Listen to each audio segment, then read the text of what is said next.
Babalọ́lá Olómiyè ti gbéṣẹ́ ládé o, Ọlọ́run rẹ̀ ló ti jẹ́. Babalọ́lá Olómiyè ti gbéṣẹ́ ládé o, Ọlọ́run rẹ̀ ló ti jẹ́ ọba. Mo ní gbogbo èèyàn tó mẹ́ ní gbèrí òkun, gbogbo ẹni tó mẹ́ ní gbèrí ọ̀sà, gbogbo ẹni tó mẹ́ ní wọ̀nrán, ẹ já lọ gbogbo àgbálá ayé pátá pòròkòtò bí tẹ́ ẹ bá wà. Mo ní ẹ já lọ sí CAC Òkè Ìfẹ́ o tó mẹ́ nínú Èrúwà o. As we welcome our father, gẹ́gẹ́ bá a ṣe ń retí bàbá wa Pastor S.O. Buyiro, the youth officer pátápátá pòròkòtò Christ Apostolic Church worldwide.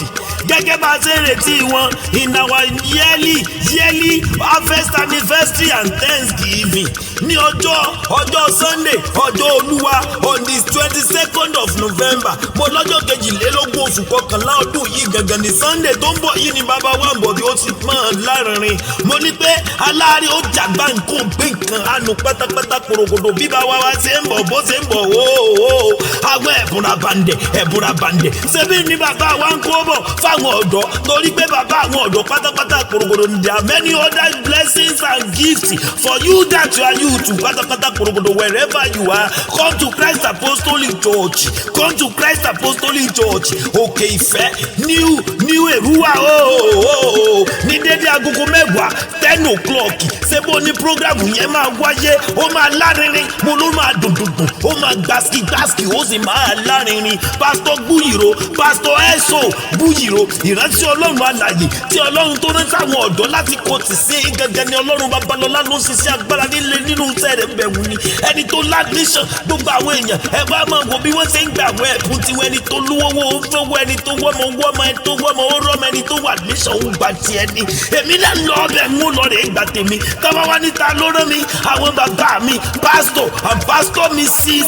Sam Agbájé, àwọn ọmọ Agbájé, àwọn náà ní Pastor mi, àwọn ìrántí Ọlọ́run alààyè ni. Àwọn Ọlọ́run alààyè àwọn gẹ́gẹ́ ní host pastor, àwọn gẹ́gẹ́ lólùgbàlejò àwọn àwọn náírà mi all the elders, àwọn alàgbà deaconess and deacon and youth pátápátá gbòrògbòdò. We are expecting you our daddy. We are expecting you our daddy, the one that the most everlasting Father sent to us. Ìkílẹ̀ ayé wa lè dùn kó sì lè lárinrin ni. Ó máa lágbára, mo ló máa dùn, ó sì máa gbẹ́sìkì gbàgbó kíríkìdí gbogbo ẹ̀ ló sì máa wà ń bẹ̀rù bá ṣe máa gbàgbára ẹ̀ mímọ́ látòkè wá o. Ọlọ́run Babalọ́lá ti dé, Pastor Buyiro ti dé, ẹ mọ̀ káàbọ̀ sínú ìjọ wa.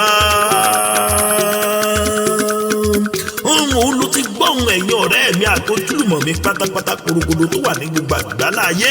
Èmi ń lo àsìkò àtúrí ọ̀fẹ́ yìí mo fi ń sọ fún yín pé ìjọ Christ Apostolic Church tá a pè ní Òkè Ìfẹ́ ní Èrúwà bá a ṣe ń retí bàbá wa, bá a ṣe ń wẹ́kọ̀m bàbá wa sínú ìjọ wa nínú àjọ̀dún àti ìkórè ọlọ́dọọdún tá a máa ń ṣe àjọ̀dún ọpẹ́ àti ìyìn àti ìkórè ọlọ́dọọdún tá a máa ń ṣe tọdún yìí ló tún ti di ọjọ́ kejìlélógún oṣù kọkànlá. Òun ló máa wáyé o on the 22nd of November ni ó sì máa lárinrin gẹ́gẹ́ bí bàbá wa bó ṣe máa ṣiṣẹ́ agbára tó sì máa já àwọn ogun ìdè pátápátá korogodo. Ta ni mò ń gbérí? Pastor S.O. Buyiro ni the youth officer Christ Apostolic Church worldwide gangan ló máa ṣẹlẹ̀ níbi tí bàbá mi Pastor and Pastor Mrs. Sam Agbájé tí wọ́n ti máa gbà àlejò àwọn àlejò ràbàndẹ̀ àti bàbá mi tẹ̀sí ti kó àwọn èèyàn àti àwọn ẹ̀bùn ràbàndẹ̀ wá. And that is what I'm telling you, ladies and gentlemen. I'm using this opportunity to advertise, to tell you about the upcoming program that's coming up on the 22nd of this November, Sunday. This is yearly and annual anniversary and Thanksgiving at Christ Apostolic Church Òkè Ìfẹ́ ní Èrúwà.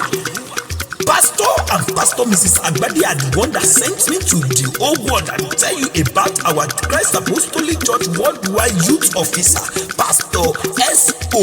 Buyiro. We are welcoming you to our church. That is, you welcome, sir. As you are going to be ministering to us in Holy Ghost and you are going to share so many spiritual gifts to us. You welcome. Ó ti máa dùn, ó máa lárinrin, mi ò ní fẹ́ miss. Yeah.